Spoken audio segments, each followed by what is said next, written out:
1891 को मध्य प्रदेश के महू में हुआ था। और इनका सबसे अधिक योगदान बाबा साहब के बचपन के बारे में हम थोड़ा बहुत देख लेते हैं कि बाबा साहब जब इनका जन्म हुआ तो इनका नाम था भीमराव, और इनके गांव के नाम पर इनका नाम रखा गया था अम्बा वाडेकर, भीमराव अम्बा वाडेकर। और ये अपनी पढ़ाई कर रहे थे। पढ़ाई के दौरान धीरे धीरे जब इनको पढ़ाई के दौरान काफ़ी दुखों का भी सामना करना पड़ा और कई इनको कष्ट हुए, और उन कष्टों के दौरान फिर भी इनकी पढ़ाई चलती रही। और पढ़ाई जब इनकी लगातार चलती रही, पढ़ाई चलने के बाद जब इनको एक अध्यापक मिले, उनका नाम था केशव कृष्णा अंबेडकर।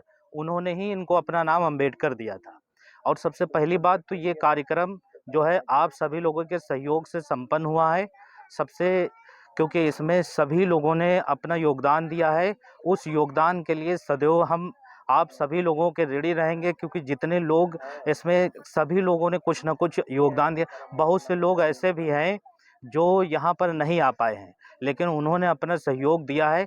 उनका हम नाम लेना चाहेंगे, जैसे अमित कनौजिया और पवन यादव और सर्वेश कुमार और निर्मल वर्मा और पुष्पेंद्र यादव, अमर यादव, इस तरीके से और भी कई लोग हैं। हाँ, रवि गौतम, जिन्होंने अपना योगदान दिया है, परंतु वो जो है यहाँ से काफ़ी दूर होने के कारण नहीं आ पाए हैं। तो उनका भी बहुत बहुत धन्यवाद। और ऐसे उनके योगदान के लिए कि वो यहाँ पर ना आकर भी अपना सहयोग दिए, तो उस काम के लिए हम सभी लोग उनके सदैव ऋणी रहेंगे। और अगर उन लोगों का कोई भी काम हमसे पड़ता है तो वो अपने अधिकार के साथ हमसे काम करने के लिए कह सकते हैं। और उससे ज़्यादा धन्यवाद आप लोगों का, क्योंकि आप लोगों की उपस्थिति के कारण ही हम सभी लोग यहाँ पर इकट्ठा हुए हैं। क्योंकि आप लोग अगर नहीं होते तो हम लोग भी यहाँ पर क्या करने आते। इसलिए सबसे ज़्यादा धन्यवाद तो आप लोगों का है, क्योंकि आप लोगों के कारण ही ये कार्यक्रम संपन्न हुआ है। आप सभी लोग जो है इस कार्यक्रम के एक हिस्सा हैं, मतलब इस कार्यक्रम के एक परिवार हैं। तो हम सभी लोगों से यह भी उम्मीद करते हैं कि अगली बार फिर 14 अप्रैल को जो है अम्बेडकर जयंती होगी, और शायद आज बृहस्पतिवार है, अगली बार ये शुक्रवार को पड़ेगी। और फिर आप सभी लोग अपना सहयोग करें, और उसी सहयोग के माध्यम से ही अगला कार्यक्रम भी इससे अच्छा हम लोग करेंगे। यही हम लोग आज दृढ़ संकल्प ले रहे हैं। और बाबा साहब ने जो काम हम लोगों के लिए किया वो भी हम आपको बता देते हैं। जैसे बाबा साहब ने सबसे पहला काम हम लोगों को किया कि संविधान के अनुच्छेद 14 में सभी को समानता का अधिकार दिया। और उस समानता के अधिकार का मतलब ये है कि कानून जो है वो सबके लिए बराबर है, चाहे वो एक प्रधानमंत्री हो और चाहे हम जैसे लोग गरीब हों, लेकिन जो कानून की व्यवस्था है वो सभी के लिए एक है। तो बाबा साहब का ये बहुत बड़ा रोल था कि सभी को एक समान करना, जो अनुच्छेद उसका उल्लेख भी संविधान के अनुच्छेद 14 में है। और उसके बाद दूसरा काम उन्होंने और किया, अनुच्छेद 19 में सभी को बोलने की स्वतंत्रता दी। संविधान का अनुच्छेद 19 उन्होंने लिखा, उसमें कहा गया कि प्रत्येक व्यक्ति जो है अपनी इच्छा प्रकट कर सकता है, लेकिन अपनी इच्छा वहाँ तक प्रकट कर सकता है जहाँ तक किसी दूसरे धर्म या संप्रदाय को ठेस न लगे। और अगली बात उन्होंने और अनुच्छेद 21 में कही कि जीवन जीने का अधिकार, जीवन जीने के लिए जो चीज़ें आवश्यक है उनकी व्यवस्था करना सरकार की जिम्मेदारी है। इसलिए हम लोग उसी तरीके से अपनी सरकार चुनते हैं। लोकतांत्रिक व्यवस्था में भी ऐसा होता है कि जो सरकार चुनी जाती है वो हम ही लोगों की द्वारा चुनी जाती है। और लोकतांत्रिक व्यवस्था में सबसे ज़्यादा शक्तिशाली जनता होती है। वैसे तो हम लोग अपनी इस शक्ति को नहीं समझ पाते हैं कि प्रधानमंत्री को या मुख्यमंत्री या राष्ट्रपति या मुख्य न्यायाधीश को हम लोग सबसे ताकतवर समझते हैं, लेकिन सच्चाई ये है कि हमारा संविधान जो है सबसे शक्तिशाली, सबसे मजबूत ताकत जनता को देता है। और जनता अपनी ताकत शायद नहीं समझ पाती है। इसलिए भारत की जो सर्वोच्च शक्ति है, सुप्रीम शक्ति, वो जनता के पास ही है। और इसीलिए जनता के समक्ष या जनता के खिलाफ कोई भी प्रधानमंत्री या राष्ट्रपति या कोई भी पदाधिकारी जनता के खिलाफ नहीं बोलता है। और अगली बात, उन्होंने महिलाओं के लिए अंबेडकर साहब ने भी कई काम किए। एक बार हिंदू कोड बिल 1956 में जब विधानसभा में पास हुआ, तो हिंदू कोड बिल में भीमराव अंबेडकर ने यह व्यवस्था की कि ये जो जाति आधारित भेदभाव है या लिंग के आधार पर स्त्री पुरुष या लड़के लड़की में भेदभाव है, इसको भी उन्होंने समाप्त करने का प्रयास किया। और इसको समाप्त करने का प्रयास ही नहीं किया, उसमें यह भी व्यवस्था थी कि जो पिता की संपत्ति होती है उसमें उसकी पुत्री का उतना ही अधिकार है जितना उसके पुत्र का है। परंतु ये व्यवस्था आज तक भारत में लागू नहीं हो पाई। शायद अगर भीमराव अंबेडकर 5 या 6 साल और जीवित रहे होते तो जिस तरीके से पिता की संपत्ति में पुत्र का हिस्सा लगता है, वैसे पुत्री का भी हिस्सा लगता, जिससे महिलाओं को और अधिक सम्मान मिलता। तो ये जो काम उनके द्वारा किया गया, ये जो है हिंदू कोड बिल में आज भी लिखित है, लेकिन जब कभी सरकार इस तरीके की आएगी तब इसको लागू करेगी। वैसे सर्वोच्च न्यायालय ने हमारे ये आदेश दे दिया है कि अगर स्त्री या लड़की चाहे तो अपने पिता की संपत्ति में हिस्सा ले सकती है। मतलब ये 1956 की व्यवस्था आज लगभग 2012-13 में पास हुई, तो बहुत, और फिर भी अभी सामाजिक तौर पर जो है महिलाओं को अपनी पिता की संपत्ति में हिस्सा नहीं मिलता है।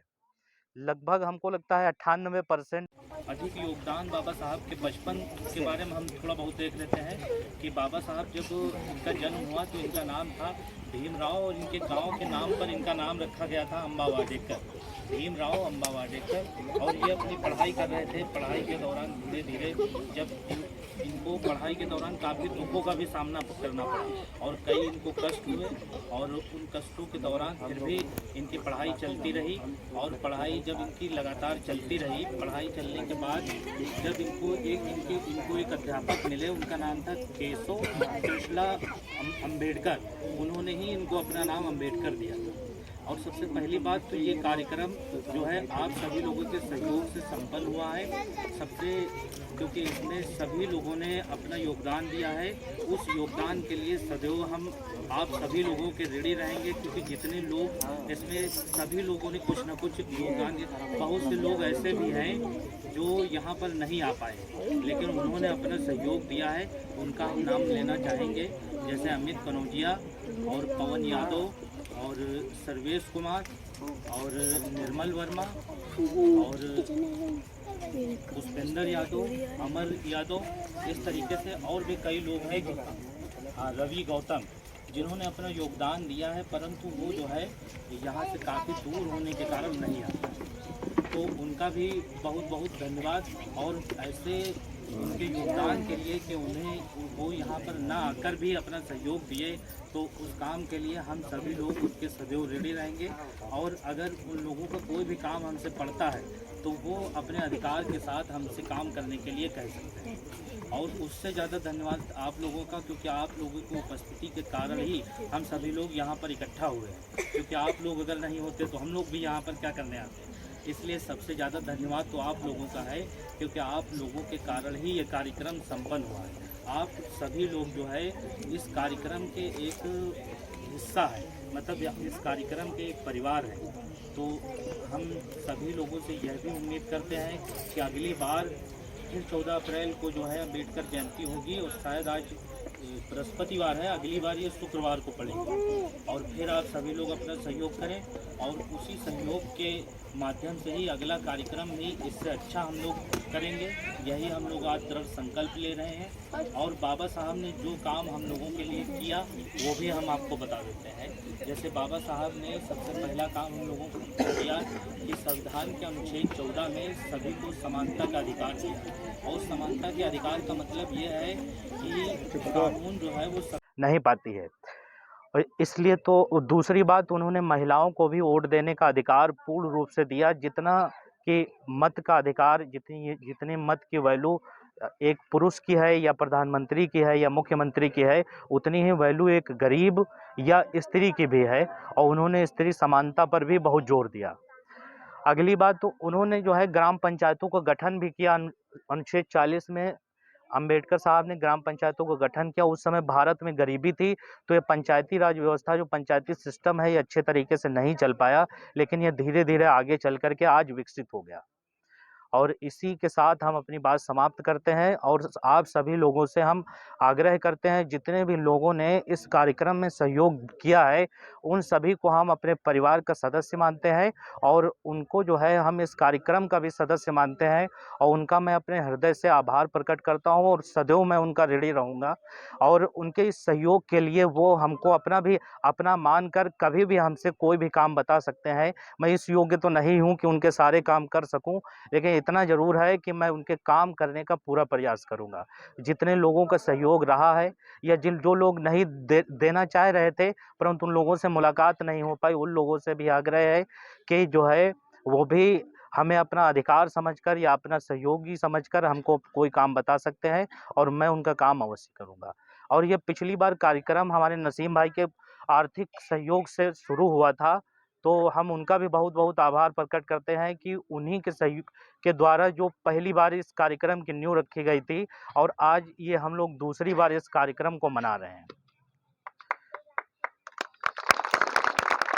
बाबा साहब अमर रहे, बाबा साहब अमर रहे, बाबा साहब अमर रहे, भारत माता की जय, भारत माता की जय, इंकलाब जिंदाबाद, इंकलाब जिंदाबाद, भारत माता की जय, बाबा साहब अमर रहे, बाबा साहब अमर रहे। ठीक है, इस तरीके से बाबा साहब का योगदान हर व्यक्ति के क्षेत्र में है। कुछ लोग उनको जो है केवल एक जाति का नेता मानते हैं, ये बिल्कुल गलत है।